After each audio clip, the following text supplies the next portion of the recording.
Welcome back to the Papa Me channel. How you doing? How you doing? Come on and sit down because today we're talking about rideshare apps. Oh, god damn.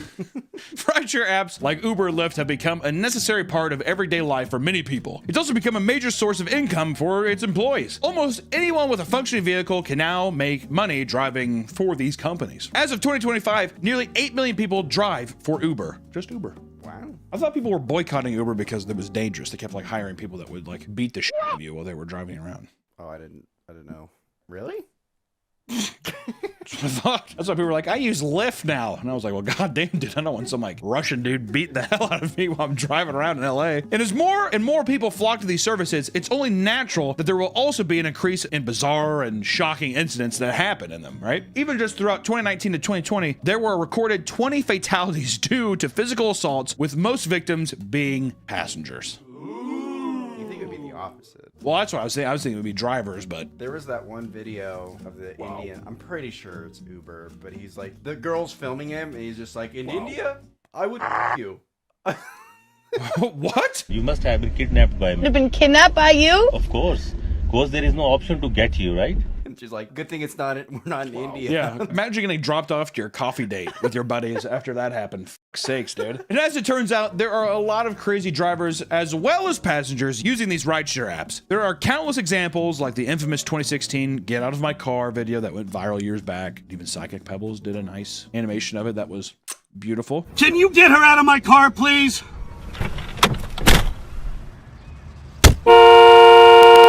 Essentially, a female passenger refuses to get off an Uber because she was dropped off at the exact spot she wanted at the hospital, and the man claims that she made him wait way too long for the spot she wanted at the hospital, and the man claims that she made him wait way too long for the pickup on top of being rude and condescending to her. It's a fucking nightmare video. It's what I actually embody hell being like. You are not to yell at me? Fucking get out of my car! But you're not to yell at me. And it got me thinking, just how absurd can these stories get? And what we found ranges from ridiculously stupid to absolutely horrific. We're gonna ease into it a bit here with something particularly stupid: the drunk farting Uber passenger. In 2019, a 35-year-old man from the UK named James Mallet was riding in an Uber on the way to a nightclub, and at one point, he started farting. The driver, Alexander Bochev, had gotten fed up with the smell and the disrespect. He told James and his 3 friends to get out of the car. James, intoxicated, angered by this demand, started threatening to fight him, and he eventually struck him in the head, which led to a full-on fight between the two that ended in Bochev breaking a finger. Another passenger broke up the fight, and James later admitted to the police that he physically assaulted the man. In the end, he was given 120 hours of community service, a $650 fine, and 6 months in prison. Whoa. Man, that's more than a slap on the wrist there, dude. Sadly, the driver was unable to work his job after breaking his finger, and in the end, he quit his job with Uber and eventually lost both his car and his house. Now homeless, he was forced to return to his home in Bulgaria. Jeez. This is how we start light? Jesus! Justice for my man! Is there nothing we can do? God damn! Honestly, getting out of the UK, that's a positive at least. Hold on. You could still drive a car with a broken finger. Well, what I'm thinking is this: did Uber kick him off because he participated in the fight? Which you would say is self-defense. The guy struck him in the head. I want answers, Uber. I want answers. Get out of here, you stink. Yeah, you get out of UK. Get out of the UK. We don't want you anymore. But let's shift gears. There's a car. From down south and go up north. What I mean by that is, let's talk about the Uber driver that assaulted a man for burping. This is something, we had a similar thing in LA. Remember the Uber driver would get... We unfortunately went to VidCon one year and we were staying in LA, but we took an Uber up to Anaheim. The entire drive, which that was a long drive. You just get to there. Which at first I thought, isn't that a sign of a heart attack too? It's some sign of like, maybe not a stroke, but there's something to where, I mean, it was every 3 seconds, 4 seconds. It kept clearing his throat like, I wish I could force burps. Whatever, the whole time. Wasn't he like falling asleep too? It was a really kind of shitty car, and we were in the back like, please don't kill us. That was also one of the guys too, or no. I'm thinking of Austin. When that guy stopped in the middle of the highway.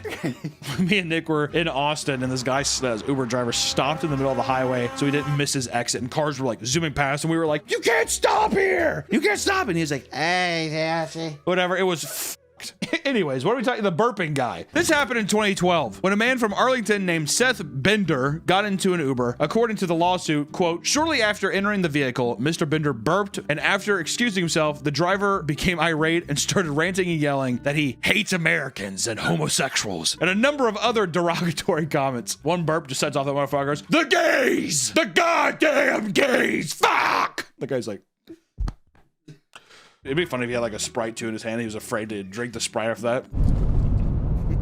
Do you still take the Uber ride after that? You have to. Well, this is middle of the drive. Oh, I thought it was like right as he went in. Listen, dude, I've had a lot of extremely offensive like old dudes in LA, when you pick them up, they're just like, yep, got the big man back in the office. So maybe we can get some of these its and theys and whatever out of this goddamn city. And you're just like... You're like on the way to like a fucking like coffee shop or bakery or whatever, and I'm like, I just wanted a scone, man. I'm not trying to get, it's too early to be fucking ranting and raving about this. If anything, I just do, oh yeah. Yeah.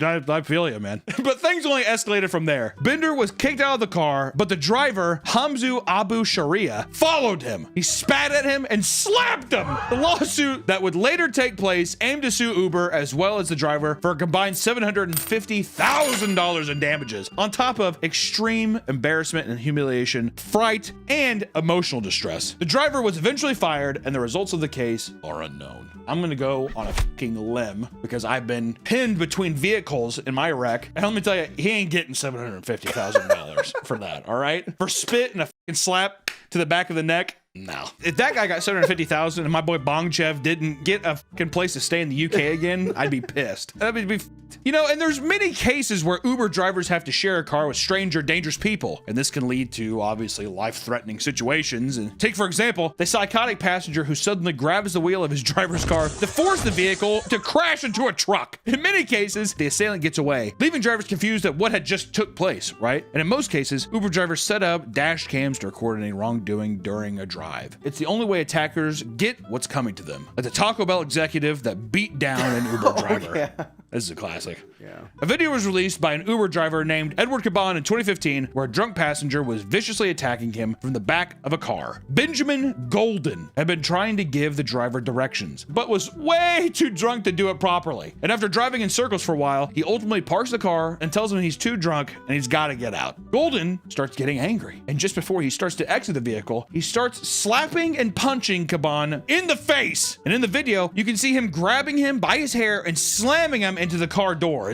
It's absolutely f***ed. And eventually, the driver pepper sprays him in the face until he starts running away. The police arrested him for assault of public intoxication, where he pleaded guilty and was placed on 3 years of informal probation. It was later discovered that Golden had been working as an executive for Taco Bell for over 7 years, and Taco Bell immediately fired him and encouraged him to seek professional help. Caban filed a $25,000 lawsuit against him to cover his medical expenses. It's weird how many executives, because wasn't there the drive-thru guy? I think it was like drive-thru at Chick-fil-A or something, and he was like, you're horrible for working here. Oh. To the girl. Do you remember what I'm talking about? I know what you're talking about. That's because he was mad at Chick-fil-A because they were donating to like an anti-gay thing. Something like that, yeah. He was harassing an employee. Yeah, some like 16-year-old who was just like, I just work here. I make fried chicken sandwiches. We're always happy to serve every I don't know how you live with yourself and work here. I don't understand it. This is a horrible corporation with horrible values. And what's f***ed up too? The executive guy, he was recording himself. Yeah. What a fucking idiot, dude. Good God. But back to the Taco Bell executive, that fucking, I'm gonna say, I'm not gonna say that. That dumb. You think this story would be cut and dry, but no. Despite saying he was incredibly remorseful, Golden filed a $5 million counter lawsuit against Caban for filming him without his consent via dash cam and uploading it to YouTube. While Caban states he has PTSD from the attack and lives in fear from it, I keep waking up in the middle of the night, think I hear something, and I keep the shotgun next to the bed now. I'm honestly afraid he's gonna come after me. Golden's lawyer thinks that he was lying and that the video should be barred from being used as evidence. Unfortunately, the results of this court case are not public. I want to know. Give Caban justice. If anything, guess what, bitch? Counter sue. You just got countersued to your countersue. 6 milli in Bitcoin. That's what I do. If I was Caban, I was in the deal with Golden in the courtroom, I'd just do this shit the whole time. I'd be eating 5-layer burritos the whole time. Fucking Diablo sauce. Really loudly into the court mic, open a fucking Baja Blast. Look at him. And when it comes to rideshare lawsuits, we can't continue without talking about one of the most recent court cases. Let's talk about rapper Dank Demos versus Lyft. You know Dank Demos? Oh yeah, this is a huge case. Play one of the songs for half a second. Oh, I don't know her. I just know the case. Earlier this year, rapper Dank Demos put the ride-sharing app Lyft in hot water after posting a now viral video. In it, Demos films a confrontation with her Uber driver where he tells her he can't pick her up, explaining that his tires would not be able to handle the weight. He insists that she calls for an Uber XL before driving off. Demos, who had publicly stated that she was 489 pounds at the time, hit Lyft with a lawsuit for discrimination. Big girl. At the same time, though, that's pretty brutal. You can't be like, my tires can't take it. That's some personal vendetta shit, dude. Give her a ride. Like, what the why do I feel like you sympathize with the driver? Look at you, guy. God. She told reporters on Fox, quote, I just want them to know that it hurt my feelings. She feels that there is a noticeable lack of proper accommodations for bigger people like her. To be fair, you're huge. We can't just make everything that's going to fit your size. But at the same time, if you crawl your ass into the, you know, I'm going to say big ass. I'm not going to go that far. It's rude. If you crawled into the, I'm not going to say crawl either. If you got in the back of a Toyota Camry, motherfucker can give you a ride. You know, a Toyota Camry, a 2-ton vehicle can handle 489 pounds. That's all I got to say, all right? My fat ass has been in many times. Yeah, I mean, to be fair, yeah, if you could fit 5, 200 to 300 pounds. Yeah, people, I mean, it's ridiculous. Yeah. It's ridiculous. If anything, the guy was, I mean, it was discrimination at its most. He looked at her and he was like, I don't want her in my car. Literally, is what happened. And it sucks, but that's just, it is what it is. His excuse, though, like, my tires. Fuck off, dude. Such a stupid excuse. Lyft responded by saying they condemn all forms of discrimination, but are unable to do more as things are caught up in litigation. The case is still underway, but recently Dank Demos had taken her newly found fame to start up in OnlyFans. It is rumored that she is on track to being a millionaire based on her adult content alone. This may have inspired her most recent business venture, where she is starting to produce a line of adult sex toys inspired by her fupa, which is the fatty upper pubic area. I think she lost her court case, actually. If she lost it, guess what, dude? If this whole thing trickled in her becoming a millionaire because of a thing like that, more power to you. Sometimes passengers get into an Uber expecting a safe ride, but end up becoming forced to witness a crime. Let's talk about the Uber high-speed chase of 2024. 34-year-old Jose Emmanuel, Romero Fat? Romero Fat? Romero Fat. What if it's Romero Fat? I cannot say Romero Fat. Had prior history with arrest for not having a valid license, being arrested a total of 3 times. And just after getting off probation, he decided to drive for Uber. He had picked up 2 passengers, and during the ride, a police officer tried to pull him over at a traffic stop after seeing that he had modified exhaust system. Jose, in response, decided to peel out and begin a high-speed chase. That would suck to be a fucking passenger in that. I cannot go back to prison, Holmes. Cut! Cut it out! He reached up to 120. Okay, we cannot keep that. I cannot. He reached up to 120 miles per hour with passengers panicking in the back seat. Police officers used stop sticks to pierce his tires, but he kept on speeding down the highway. The passengers were begging him to stop and let them out, but he refused to comply. No way. After his tires started to give out, he rushed out of the vehicle only to be tased and arrested soon after. His new charges include fleeing and eluding a law enforcement officer with lights and sirens active, resisting law enforcement without violence, and, once again, driving without a valid driver's license. Honestly, bro, would have just pulled over. Would have just pulled over and been like, I f***ed up, man. Because now what? You're looking at serious prison time. Yeah. Now, unfortunately, these horror stories can sometimes lean into downright morbid and unsettling. Let's get into the darker side of the rideshare experience, starting with the Uber hate crime. Last year, a video went viral showing dashcam footage of an Uber confrontation between a 23-year-old passenger named Jennifer Galbelt and 45-year-old Muslim driver named Shahol Muhammad. At one point, the driver began an Arabic prayer when he was stopped at a red light. Jennifer took this moment to pull out a pepper spray and spray him in the face.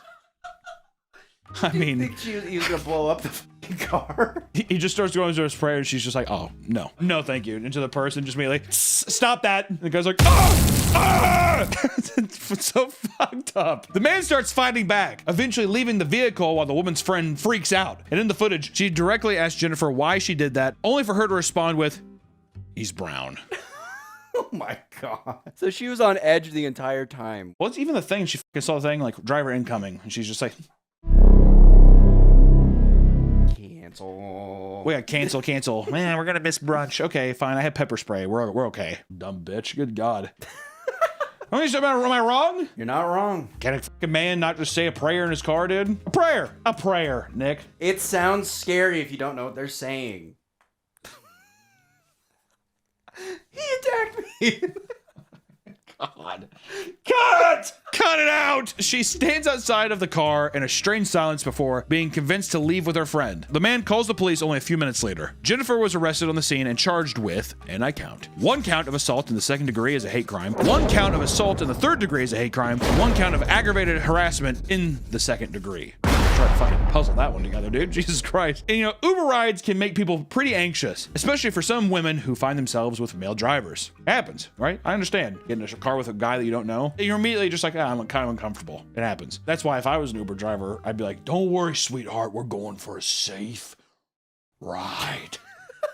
I have like snake contacts in. Don't worry, you're in good hands. However, sometimes rash split-second decisions can lead to horrific tragedies. Just like Phoebe D. Kappas, a 40-year-old woman, was taking an Uber to meet her boyfriend at the El Paso casino he worked at. During the ride, she saw that a sign reading Juarez, Mexico. Unfamiliar with where she was at the moment, she convinced herself that her driver, 52-year-old Daniel Pedra, aimed to kidnap her and take her to Mexico against her will.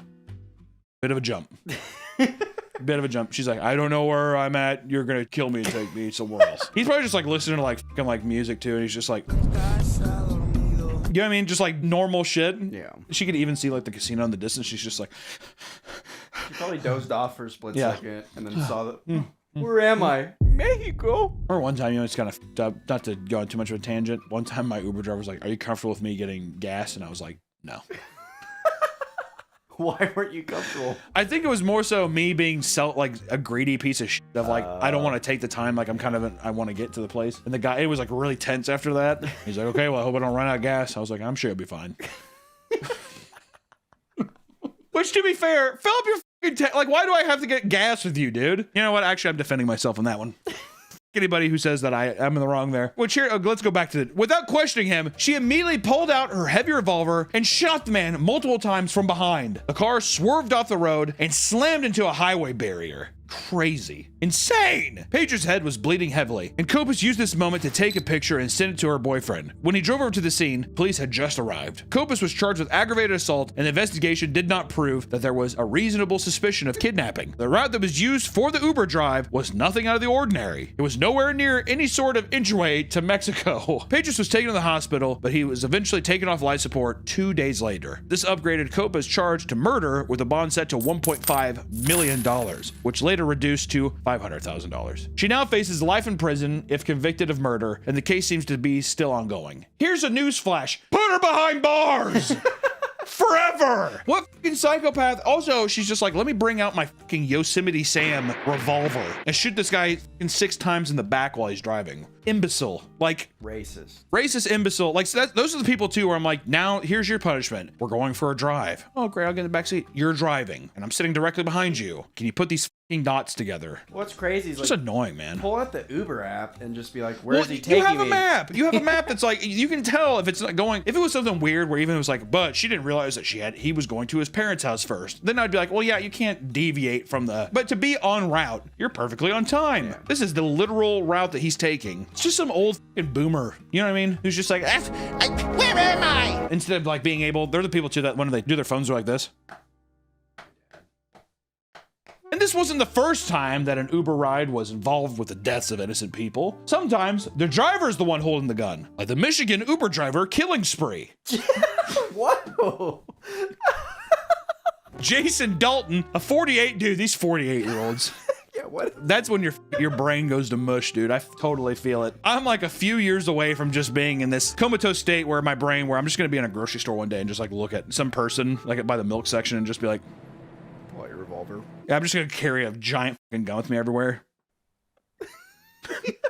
What are you looking at me for? He's trying to poison me with milk. Jason Dalton, a 48-year-old Uber driver from Michigan, went on a killing spree throughout a 5-hour period while working his rideshare job. Jeez. This sounds, when was this? There's that new movie it's not super great. It's not I know bad. you're Spree with one of the dudes from Stranger Things in it. He's great in it. That became like a weird like indie hit too, like underground movie hit. People like that one a lot. Spree, check it out. This was what inspired it. I'm wondering. Starting around 5:45 p.m., he shot a woman in her mid-20s named Tiana Carruthers in front of her children in a parking lot. For the next 4 hours, he performed his normal duties, picking up Uber passengers and driving them to their destinations. And around 10 p.m., he decided to find his next victim at a car dealership. It was there that Richard Smith and his 17-year-old son, Tyler Smith, were shot and killed by Dalton. He immediately began firing more shots at random people in the parking lot at the Cracker Barrel. This shootout took the lives of 4 more people, all between the ages of 60 and 74. And in the process, a 14-year-old was greatly wounded. In the end, 6 people died and 2 were injured. By 12:40 a.m., the police took him into custody and stripped him of the semi-automatic handgun and his tactical jacket. Emily Linmar, whose father and brother died in the killing spree, told the court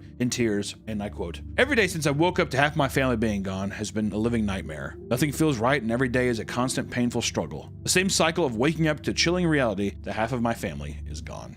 Tiana, who survived the gunshot, told him in court, "You tried to kill us all. You failed. I'm standing here, right here in your face. How does it make you feel? Look at me. How does it make you feel?" Damn. I know. He refused to look at her or respond. At another hearing, he interrupted a victim to go on a bizarre rant, which he said, "No, they gave bags. These old people. They have these old black bags that are called, well, they're black. They're black bags that people drive around and people look at them. It gets real bad. It's time people look, and that's when they tell the people it's time to get to the temple." What? What the fuck are you even talking about, dude? It's black bags. Black bags. So he's just insane. He's off his fucking rocker. It's something like Yeah. screw loose, just fucking. Or do you think that's a tactic to be like, he's insane, plead insanity? I mean, Does that still work? Do people still do that shit?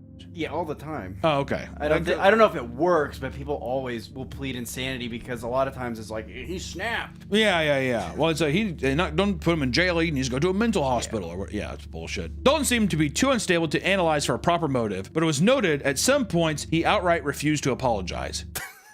Well, if you apologize, then that assumes, you know. Well, I think that you can, even if you're insane, you can be like, "I'm sorry that I did this thing." That's where the other lawyer goes, "Oh, Exactly. He's a monster. He admits it. He tried to convince investigators that the Uber app took control of him and made him kill those people. What? He described himself as feeling, quote, like a puppet, saying it would take over your whole body, which he was charged with 6 counts of murder, 2 counts of assault with intent to commit murder, and 8 charges of using a firearm during the commission of a felony. Dalton pleaded guilty to his charges, and around 3 years later, he was sentenced to life in prison without parole. This is a person where I think you just should fucking put him down, dude. That's always what I think. It's just, okay, well, here you are. You're just gonna live here forever. Put him down. Just seems odd. It seems so fucking weird. A story like this can really be so frustrating because there seems to be no clear understandable motive, meaning this horrific tragedy really happened for no reason at all. When I see stories like this, I'm always just like, this guy, it's been like a boiling pot for years. And it was just waiting for the time to just fucking pop off. Stories like the ones we cover today really do remind you that basically anybody can be behind the wheel of an Uber or Lyft, right? But also people can be vice versa. Anybody can be in the back of your car that you're helping out. Most people have completely normal and pleasant experiences, but always be careful because you truly have no idea who you're dealing with. You don't know what kind of crazy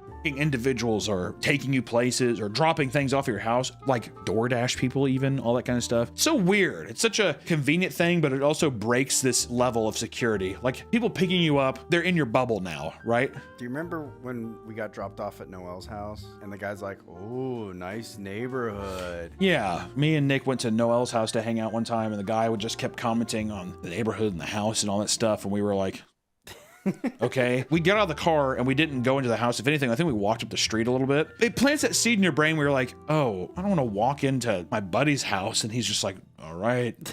Jackpot. Which, you know, I'm sure they're not thinking that, but it plants that seed in your head. When you comment so much on like, this is a nice neighborhood, you must make a lot of money. Well, it makes you be like, well, what motive are you saying? Like, what motives do you have? There's no reason to say that. I've had people come up and be like, oh, nice house. It's a compliment. But when you're harping on it, then it makes you seem like something in your head's turning right now. You know, doesn't it seem like that a little bit? I don't know. All I'm saying is be careful out there. It's fucking weird, man. Too many weird people. You just never know in these situations, which sometimes is just bad luck, but also sometimes you just never know when you're going to get in the middle of someone else's shitty bad day. So that's always what I say as well. Don't road rage people. Don't flip anybody off while you're driving. Don't yell at anybody. If somebody does you wrong, dude, turn the other cheek and just move on, because you never know what kind of fucking psychopath is going to come and get you. Same with an Uber driver. If your Uber driver's being weird, just sit politely in the back and don't say shit. If you have a shitty passenger, just do the ride, don't say stuff, and drop them off. I'm just, with anything in life, try not to get in the middle of that shit, dude, because people are fucking insane. Love you, appreciate you. Have a good rest of your day, everybody. We'll see you in the next one.